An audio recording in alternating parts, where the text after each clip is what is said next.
Okay, welcome back to the second session of today's political science class. Okay, so I still have missed the last class, right? Mathematics class. Okay, fine. Anyway, I will discuss the things one more time for a brief understanding for Miss Aishwarya. So things are not that much complicated here. So nothing but we discussed about structural violence in the last class. Structural violence is nothing but in the society we are able to find a number of elements that is able to lead to a violence basically. Okay, so the problems that related with caste, class, patriarchal society, I mean gender discrimination, okay, racial discrimination, communal troubles, okay, all these problems basically are able to create a problem in the society. So first of all, we want to eliminate the structural problem from the society to create peace, okay. So that's what the thing we discussed. Okay, so actually I want to read from forms of structural violence. Forms of structural violence. I can easily read and understand the things there. Nothing trouble. I read these paragraphs. Finally, here. Okay, these are the three things. I mean, two topics we completed, and we just started eliminating violence. Okay, and we almost the first paragraph is completed here. Okay. Clear. So first of all, we know that as per UNESCO, the war is starting from the mind of men. So it is important to construct the elements of peace in the minds of men. It seems clear. Okay, we want to construct the elements of peace. It's basically the importance of the spiritual principles, compassion, meditation, all such kind of things are able to create this peace in the minds of men. Okay, and we are able to use the modern healing techniques. What are the therapies like psychoanalysis? Okay, such kind of things also are able to treat the minds of people. If a peaceful mind is there, we are able to create a peaceful society. Okay, so here you can see the problem in a society is not starting from a single person's mindset, but that problem is existing in the society because of various reasons it is starting. Okay, basically it's basically termed as the structural violence. Okay, so peace understood as the harmonious coexistence of contented people would be a product of such a society. It can never be achieved once and for all. Peace is not an end state, but a process involving an active pursuit of the moral and material resources needed to establish human welfare in the broadest sense of them. Broad sense of the term. So peace is not just the peace of a single person or a single society. Okay, even the entire humanity want to live in peace, there. Not only a situation where there is no war or violence, but peace is a situation where the society is creative, it is developing and giving more importance for human welfare. There we are able to enjoy liberty, equality and justice. Peace is not just the end of anything, it is just the beginning of a good society or a welfare society. Clear? Okay, that's what the topic we discussed in the last class, and eliminating violence. Continuing, can violence ever promote peace? Next question for we people. Can violence ever promote peace? We are able to create a condition called peace through violence. What is your answer? Tell me, speak about that. Come on, speak about that. Are we able to create a condition called peace by using violence? Anyone is supporting with that statement? Any supporters are there for the statement? We are able to create peace by supporting violence or using violence. Sometimes through revolutions we can achieve peace. Definitely, of course. Okay, sometimes the people will revolt against tyranny or monarchy or bad rule of the government. Violent revolutions we observe, we studied about that in history. Clear or not? That all led to a good end there. I mean, a good result. Okay, so not every time. That's another thing, not every time. Okay, so here we are going to observe that. It has often been asserted to the violence thought it is an evil. Okay, so violence is basically considering as an evil, right? So violence can create more problem in the society. If a father and mother is quarreling always in the house or in the home, means it will create a problem for the mindset of the kids or the mental growth of the kids in the house there, right? Yes or no? Of course it will. It will. Okay, so that's a trouble there. So we required a peaceful atmosphere to grow the minds. Okay, so basically the violence is considering as an evil. It's an evil, it seems. Okay, and sometimes it be necessary prelude to bringing about peace. But sometimes we can say that it is too important to bringing what peace, what use of violence. Okay, sometimes we can say the use of violence is able to create peace in the society. It may be, going to the next page, argued that tyrants and oppressors, tyrants, the people, those who treating the people like slaves, oppressors can be prevented from continuing to harm the population. Sorry, populace. Sorry, guys, 1 minute.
Okay, all of you come back.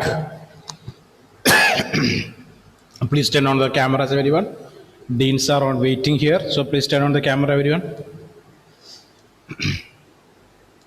Hello, can you hear?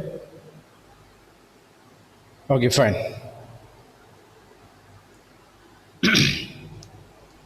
Okay, so the idea is so simple. First of all, we want to give importance for the term peace, but sometimes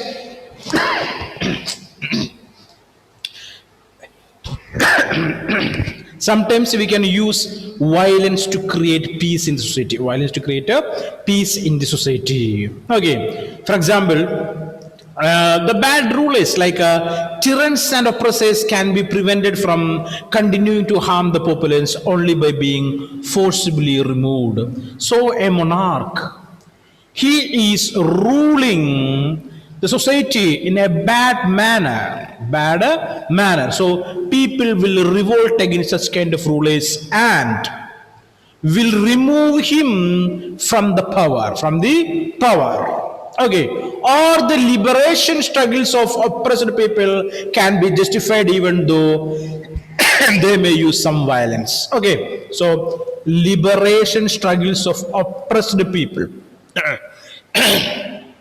Oppressed people, so that also can be justified even though they may use some violence. Okay, so liberation movements in different countries, independence movements, not India's independence movement, other countries' independent movements are there. Basically, they used violent methods to receive or achieve the independence. Okay, basically, the Vietnam issue, we studied that. The Chinese movements, like that, various problems we studied. Basically, they use this violent method to establish peace in the society. But resort to violence, however well meaning, could turn out to be self-defeating. Once deployed, it tends to spin out of control, leaving behind the trail of death and destruction. So the problem with the using of this violence to create peace, once we started using violence to establish peace in society, it will turn out of control, and will leave the problem. What is that? Leaving behind a trail of death and destruction. Number of people will die. Destruction will be there. Okay. Anyway, their aim is to establish peace, but what the problem they faced there? What the problem they faced? Death will be there, destruction will be there in the society. Okay, their idea is good, but it can create a problem in the society. Okay, it is for this reason that pacifists, so pacifist, who is a pacifist? Who consider, okay, who consider peace to be a supreme value, underline, take a moral stand against the use of violence even for attaining just ends. So pacifists are the people, they are strictly against the idea of violence to create peace. Okay, as per their idea, we cannot use violence against violence to create peace. So they too recognize the need to fight oppression, but the pacifists, they know the importance of freedom, the importance of fight oppression. Okay, however, they advocate the mobilization of love and truth. So pacifists, they say that not violence. Okay, we want to mobilize what? Love and truths. Okay, why this love and truth? To fight against the oppressor, it seems. Okay, love and truth win the heart and minds of the oppressors. So pacifist says it is not good to use violence against violence to create or maintain peace in society. So instead of that, we want to use love and truth to win the oppressor, it seems. That's the idea of the pacifists. Clear? Okay, so two activities we discussed here. One is violence using to remove the rulers. They ruling, or they rule the countries very badly, or making them away from the power. So violence is used by the people in different countries. Okay, next attitude by the pacifists, they say that it is not that good to use violence against violence to create peace. Instead of that, want to use love and truth to win the hearts and minds of the oppressors. That's what the idea of the pacifists. Okay, so this is not to underestimate the potential of militant but non-violent form of resistance. Okay, so this non-violent method cannot be underestimated and be underrated. Okay, civil disobedience is a major mode of such struggle. So we can say in India, so this method used by Mahatma Gandhi. Okay, what is that? Use the idea of love and truth against the oppressor, against the Britishers in the time of the civil disobedience movement, basically starting from the year 1930s, of that particular decade. Okay, civil disobedience is a major mode of struggle, and it has been successfully used to make a dent in the structures of oppression. Dent means a scratch, a break, or something like that in the structures of the oppression. It can create. So civil disobedience movement created a problem for the British government, it seems. Okay, a prominent instance being Gandhi's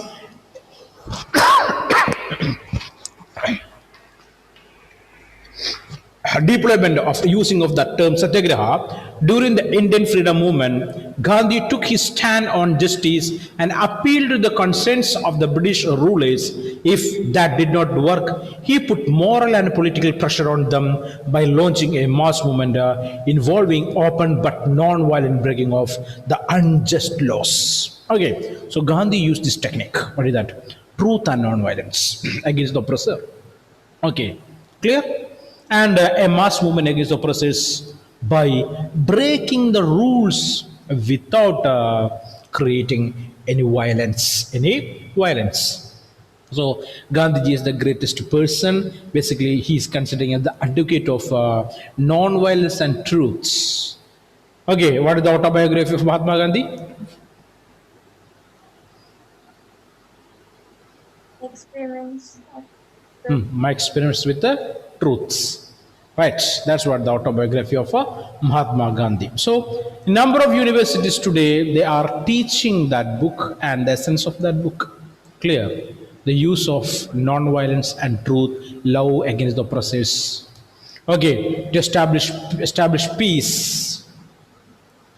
Okay, so here you can see Mahatma Gandhi on non-violence. Mahatma Gandhi and his activities. You may have heard the phrase "Majburi ka naam Mahatma Gandhi." So it's a Hindi term, Majburi. Majburi ka naam Mahatma Gandhi means helplessness, weakness. Okay, Mahatma Gandhi is equal to weakness and helplessness, it seems. Okay, clear? The tendency to equate helplessness with non-violence. So once people in India at the time of national movement, they thought that the idea of Mahatma Gandhi, it is the weapon of the helpless people. It is the weapon of the weaker people. What is that? Non-violence. Non-violence. Okay. And non-violence with Gandhi has led some people to say this. Underlying this light remark is the widespread view that non-violence is a way of the weak. Okay. So Gandhi used this technique to get attention of millions of people against the British. But a number of National Congress Party leaders even they decided, they thought, they recommended that this non-violence is the method of the weak people. The weak people. So already we studied that. Okay, Friedrich Nietzsche. Okay, or welfare apparatus. As per their idea, the people those engaging in war is considering as heroes, right? The powerful people they are. Okay, but it is just against Gandhi is just against that. Gandhi rejected this understanding of non-violence and articulated an altogether different philosophy of non-violence. So Gandhi rejected that idea of helplessness of or weak or something like that. Okay, so and Gandhi made a new philosophy. We usually understand non-violence to mean non-injury. Non-violence means non-injury, should not hurt, should not create any injury to others. A non-violent act is thought to be one that does not cause physical injury. So does not create any physical injury. Gandhi changed this meaning into two fundamental ways. So Gandhi made a change to this understanding. Okay, primarily we can say that a non-violent speech should not harm others. Okay, as for Gandhi, for him, non-violence means not just refraining from causing physical harm, mental harm, or loss of livelihood. It also meant giving up even the thought of harming someone. Not only making harm for physical harm or mental harm, but as per Gandhi, should not think about that, it seems. Clear? That's what the idea of Mahatma Gandhi. Okay, for him, causing did not mean doing that harm oneself. For Gandhi, I would be guilty of violence. So Gandhi told, if I'm thinking about creating harm for others, I will feel guilty myself. For Gandhi, I would be guilty of violence if I helped someone in harming someone else or if I benefited from a harmful act. So he says that. If I am benefiting from a harmful act or I am helping a person those who are participating in a harmful act to the others, I will feel guilty. In this sense, Gandhi's notion of violence was close to structural violence. So we can say that Gandhi is against that. The second major change that Gandhi introduced was to give the idea of non-violence a positive meaning. Not causing harm was not enough. Okay, so second idea by Gandhi, not causing harm is not enough. Okay, as per Satyagraha and non-violence, we know that not to harm others. But Gandhi says not only that. Ahimsa required an element of conscious compassion. We want to love others. Gandhi was opposed to passive spiritualism. Okay. For him, non-violence meant a positive and active pursuit of well-being and goodness. Therefore, those who practice non-violence must exercise physical and mental restraint under the great provocation. So, the persons, those who practice non-violence, they have to practice to overcome the provocation, greatest provocation, mental or physical provocations. They have to overcome that. Clear? Non-violence is an extremely active force that has no room for a chaotic or weakness. So Gandhi says non-violence is an activity only strong people can do that. Weak people cannot do that because they have to control their mind. Okay, so weak people cannot do that. Okay, Gandhi in fact went into extent of stating that if non-violence were inadequate to defend oneself, then it would be better to resort to violence than take refuge in passivity in the name of non-violence. Some Gandhians say that the popular saying cited at the outset should be changed to Masbuti ka naam Mahatma Gandhi. So, first we studied here majburi, helplessness or weakness. But as per this idea of Mahatma Gandhi, later the political leaders give another name for him. What is that? Mazbuti ka naam Mahatma Gandhi. What is Mazbuti? Power, strong. That's what. Clear or not? Okay, these are the two words here. One is Majburi and Masbuti. They are two Hindi words. Okay, just understand the meaning. Okay, so this is the idea of Mahatma Gandhi. So Mahatma Gandhi is a person. He used non-violence and truth against the oppressors. Against the oppressors. Okay, again moving. So Mahatma Gandhi. Here you can see drawing inspiration for him. Martin Luther King waged a similar battle in the 1960s against the anti-black racial discrimination in the USA. So, Martin Luther King Jr., he inspired by the activity of Mahatma Gandhi and the teaching of Mahatma Gandhi. What is that teaching? Non-violence and truth. And Martin Luther King also followed the way of Mahatma Gandhi. And he made a similar kind of battle, a struggle in 1960s against anti-black principle or racial discrimination of the United States government. So what do you mean anti-black racial discrimination? So United States, we know that a number of black people are there. Okay, basically they migrated to USA as slaves or workers, forcefully migrated, basically speaking. So, okay, as a part of slave trade, they reached America. So the Americans considered them as secondary citizens. Clear or not? Not the first, but the second citizen, because most of them are worked under these white people as slaves. Okay, so there's a movie called Django Unchained. It's a Oscar winner movie. If you're able to see so, you can see that. This movie says the story of this black people's trouble. Okay, so against the anti-black racial discrimination in the USA. So Martin Luther King also started the same movement against the British government to establish the black power, or to stop anti-black movement by the US government. Clear? So hope these ideas are clear for you. Next one, peace and the state.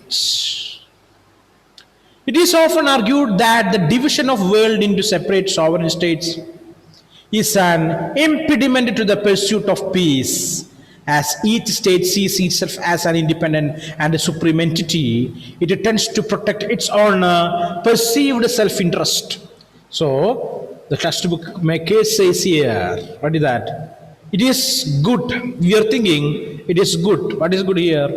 The entire world that is divided into several small countries, and all countries have their own government, and all these governments are trying to protecting their own entity and their own self-interests. So problems are reduced today, right?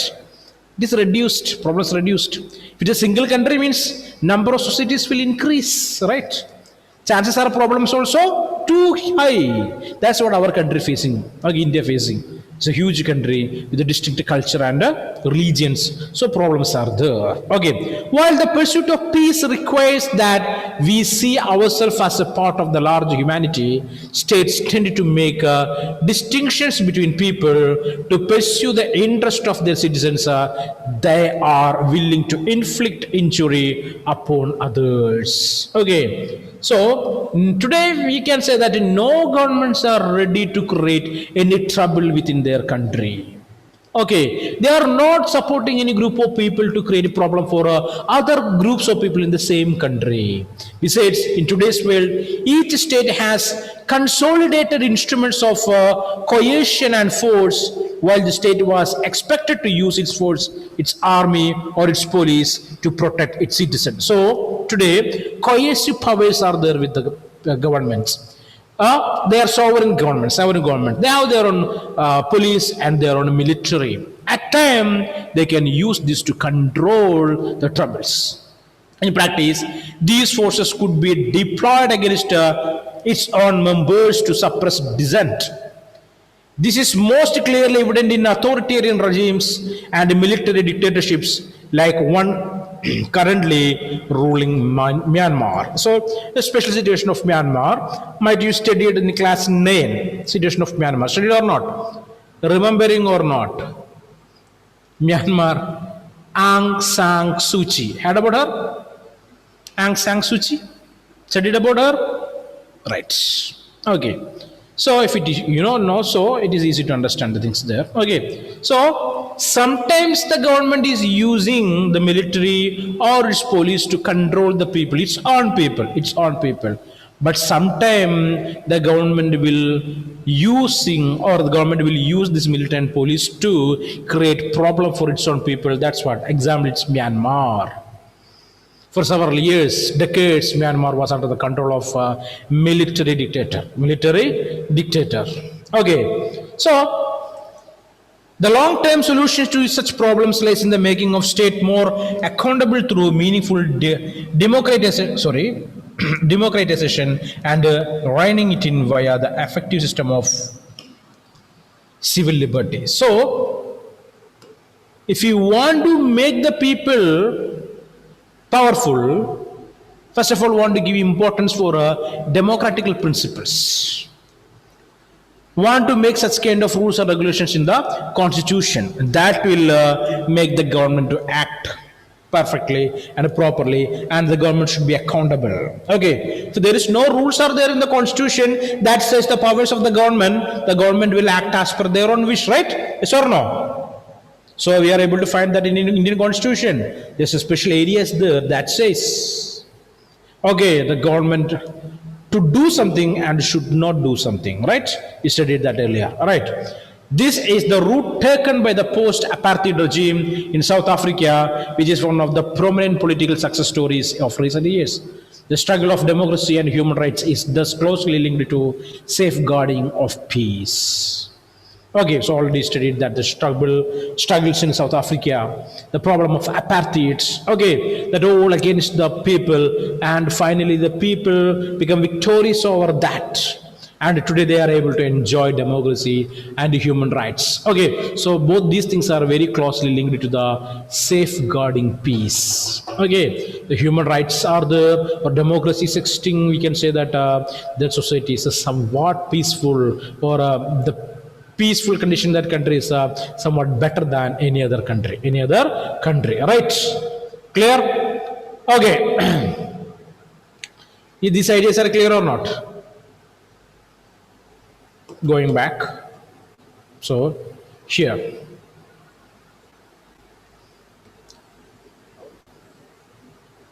Here you want to read one particular paragraph.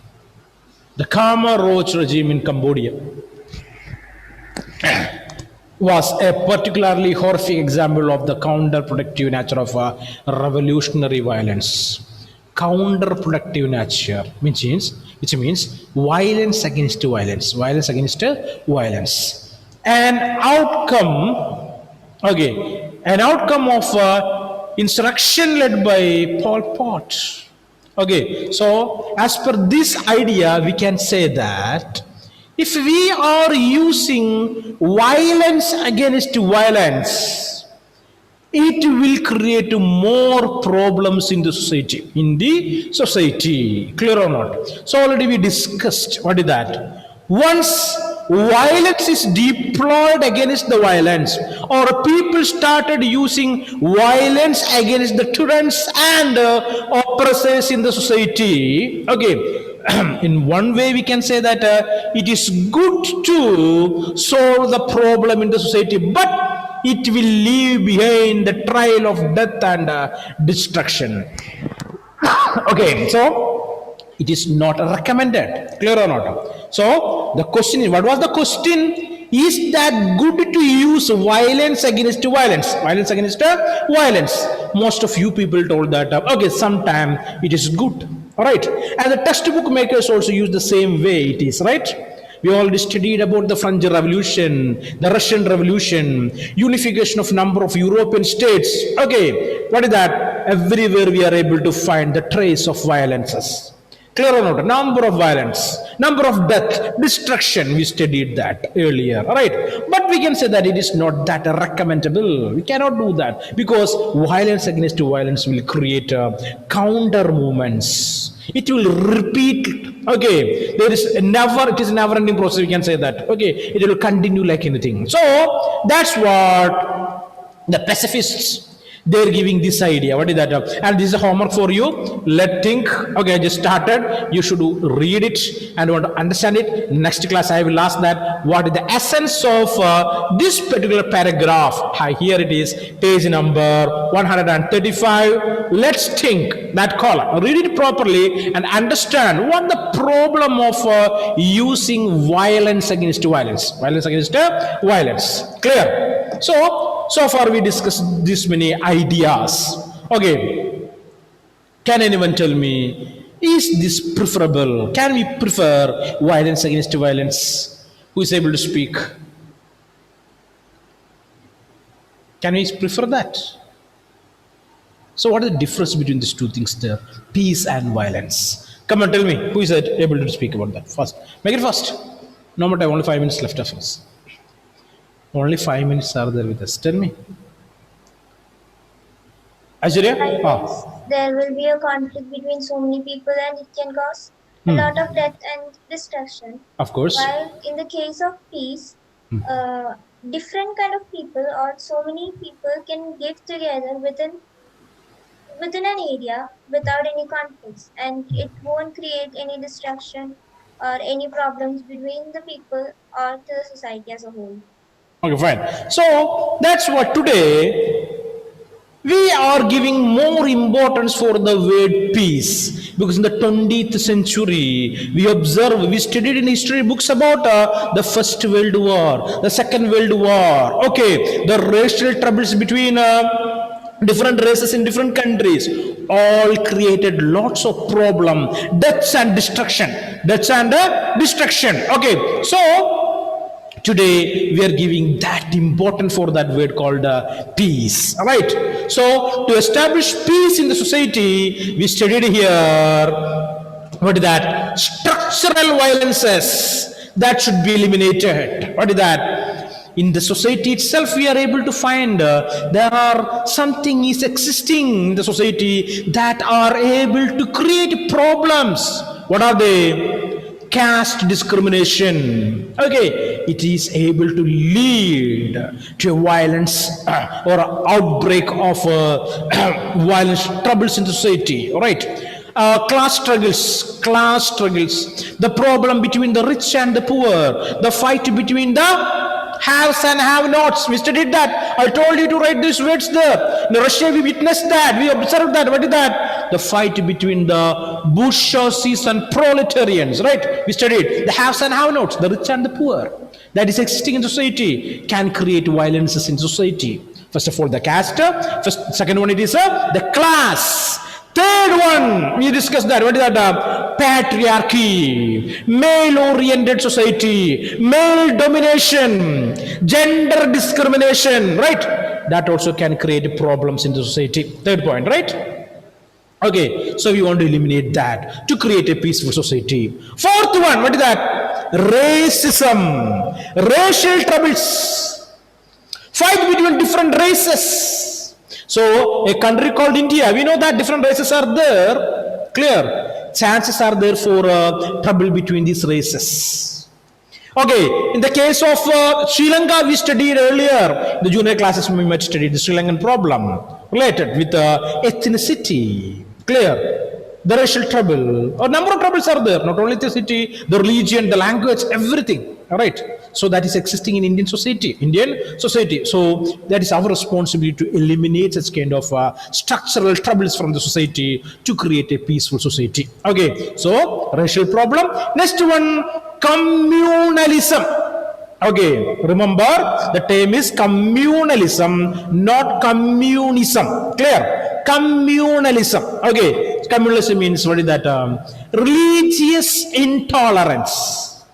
Clear? Trouble between the religions. It also able to create problems. Clear?